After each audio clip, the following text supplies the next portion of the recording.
Last night, Albion fans in their hordes flocked to the Hawthorns, tempted by the prospect of a curry and a pint. The deal was sweetened somewhat by the presence of Liam Ridgewell, Craig Dawson and Ben Foster, who answered fans' questions for over an hour before the food was served. And when the curry did come out, Ben Foster realised he'd made a serious schoolboy error. I've just had my dinner. I just cooked a nice lamb roast up. It was decent as well. I've been at my mum and dad's with the kids and thought I'd do them a little bit of a dinner. So I might have a little pick though. I might get hungry later. I can have a pint as well. All right, then, yeah. What do you make of these nights where you get face-to-face with the fans? Yeah, pretty good actually. We did one last year. I did one with Gareth McCauley and George Thorne.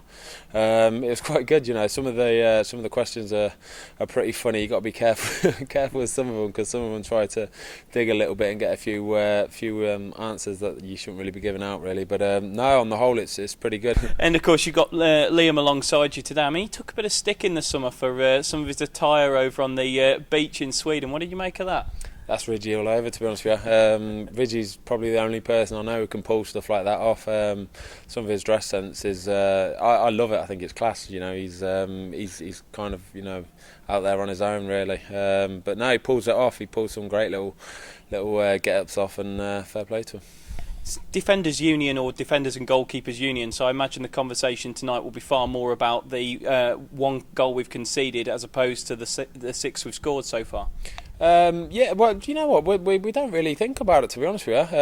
You know, we're quite a calm team in general, really. We don't really, you know, get worried about the goals that we scored or goals that we've let in. Really, we know that we're doing a good job. We know we're working hard on the training pitch, and it's shown on the match pitch on a Saturday. So, you know, we don't dwell on things like that too much. You know, we just kind of crack on with it.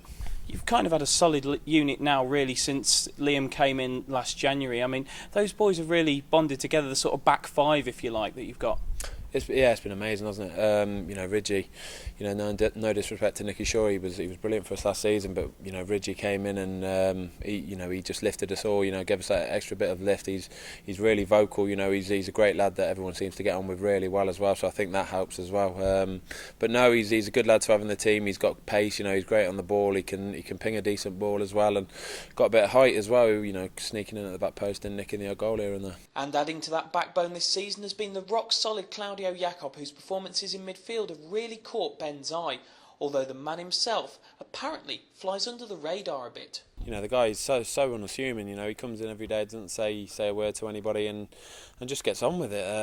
You know, when he signed, we didn't really know much about him. He was a free agent, so you know, you never know with free agents. But you know, fair play to the scouts and the other guys that, you know, sourced him and picked him out, because he's just slotted in so well, hasn't he? And you know, he just protects that back four and gives us that stability that, you know, we know he's always going to be there or thereabouts, kind of getting involved in blocking shots and getting tackles in, and it gives the players in front of him a bit more freedom to go and do what they want to do as well. How on earth do you manage to yell at him? I don't think he listens, to be honest with you. But he listens when Jonas shouts. Yeah, he does. To be honest with you, he never really needs much shouting at either. He's always in the right places, always in the right positions, and he's been a huge signing for us. Of course, Fulham this weekend, I mean, they've had a frightening home record just basically for the last 11 years in the Premier League. Why is it such a difficult place to go? I don't know. I think that's what they've based their Premiership survival around, really. They've, you know, made an absolute fortress out of Craven Cottage. I think this season is going to be a little bit different for them. I think, you know, obviously losing some real key players in the transfer window just gone. You know, you look at the likes of Dembele and Dempsey and Zamora as well. You know, huge players for them that. You know, we're obviously very thankful that we're not going to be coming up against them on Saturday. But yeah, it's a tough place to go. I think we got a very good 1-1 draw against them last season. So, you know, if we could equal that or to go a little bit better, we'll be very happy. Going there absolutely buzzing though, I imagine.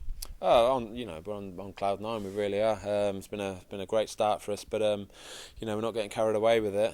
You know, we're 3 games in, but if you look at the 3 games we played so far, to get 7 points from is no mean feat, really. So we're very happy. We'll go there full of confidence, but take nothing for granted. So after a night sampling curry on Thursday, let's hope these Baggies fans are tasting more Premier League success come Saturday evening.